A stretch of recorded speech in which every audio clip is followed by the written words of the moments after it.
নিৰ্বাচনী প্ৰতিশ্ৰুতি ৰক্ষা কৰি সামগুৰিলৈ আহিল মুখ্যমন্ত্ৰী হিমন্ত বিশ্ব শৰ্মা। সামগুৰিত ভৰি দিয়ে সামগুৰিবাসীক অন্তৰৰ গভীৰতাৰ পৰা কৃতজ্ঞতা জনালে মুখ্যমন্ত্ৰীয়ে। সামগুৰিৰ ৰাইজৰ মৰমৰ বাবে উপনিৰ্বাচনত সকলোতকৈ ভালকৈ সামগুৰিতে আমি জিকিলো বুলি কয় মুখ্যমন্ত্ৰীয়ে। সামগুৰিৰ ৰাইজে যি ধৰণে আমাক মৰম দেখুৱালে, চেনে দেখুৱালে, সামগুৰি লাহে লাহে আন সমষ্টিক পিছ পেলাই সামগুৰিয়ে বিজেপি দলক 24,501 ভোটত আমাক বিজয়ী কৰিলে।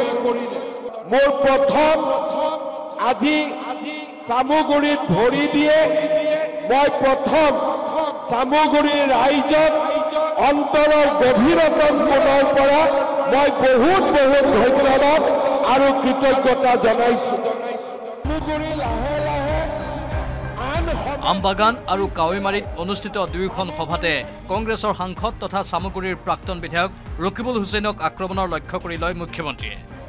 সামগুৰিৰ বিজয় অহংকাৰৰ বিৰুদ্ধে বিজয় বুলি অভিহিত কৰে মুখ্যমন্ত্ৰীগৰাকীয়ে।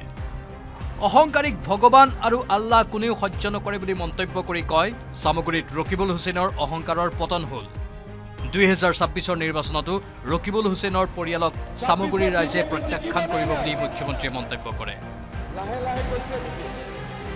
এই সমষ্টিটোৰ বিজয় অহংকাৰৰ বিৰুদ্ধে বিজয়। এজন মানুহে কিমান অহংকাৰী হওক, কিন্তু যেতিয়াই অহংকাৰী হৈ আমি গৈ থাকিম তেতিয়া ওপৰত ঈশ্বৰে হওক আল্লাই হওক কোনেও অহংকাৰীক কেতিয়াও জীয়াই থাকিবলৈ নিদিয়ে।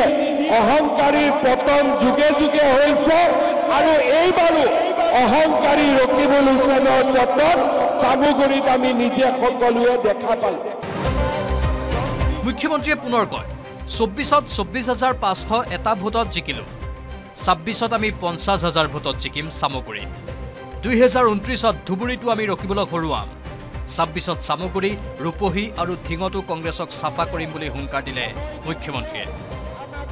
ৰাইজক আমি কথা দিছো, নতুন সামগুৰিটো ৰকিবুল হুছেইনৰ পৰিয়ালক আমি সকলোৱে লগ লাগি আকৌ এবাৰ পৰাস্ত কৰিম। 26তো তেওঁক আকৌ এবাৰ আমি ইলেকশ্যনত হৰুৱাম। সেই সংকল্প আজিয়ে আমি ইয়াতে গ্ৰহণ কৰিছো। এইদৰে শুকুৰবাৰৰ অভিনন্দন সভাত 26ত সামগুৰি পুনৰ দখলৰ হুংকাৰ দিলে মুখ্যমন্ত্ৰীয়ে। উল্লেখযোগ্য যে সামগুৰিৰ আমবাগান আৰু কাৱৈমাৰীত অনুষ্ঠিত দুয়োখন অভিনন্দন সভাতে মুখ্যমন্ত্ৰীৰ লগতে মন্ত্ৰী বিমল বৰা, কেশৱ মহন্ত, পীযুষ হাজৰিকা, বিধায়ক দীপ্লুৰঞ্জন শৰ্মা, জিতু গোস্বামী আৰু ৰূপক শৰ্মাৰ লগতে নগাঁও জিলাৰ সভাপতি অভিজিৎ নাথ উপস্থিত থাকে। পুৰণি গুদামৰ পৰা হেমন্ত দাসৰ সহযোগত নিৰুৎপল বৰাৰ report, news 18 Assam north east. আপুনি বিচৰা বাতৰি পাব কেৱল নিউজ 18 এপত। নিউজ 18 এপ ডাউনলোড কৰিবলৈ স্কেন কৰক এই QR কোড। গুগল প্লে ষ্টৰতো পাব এই নিউজ 18 এপ।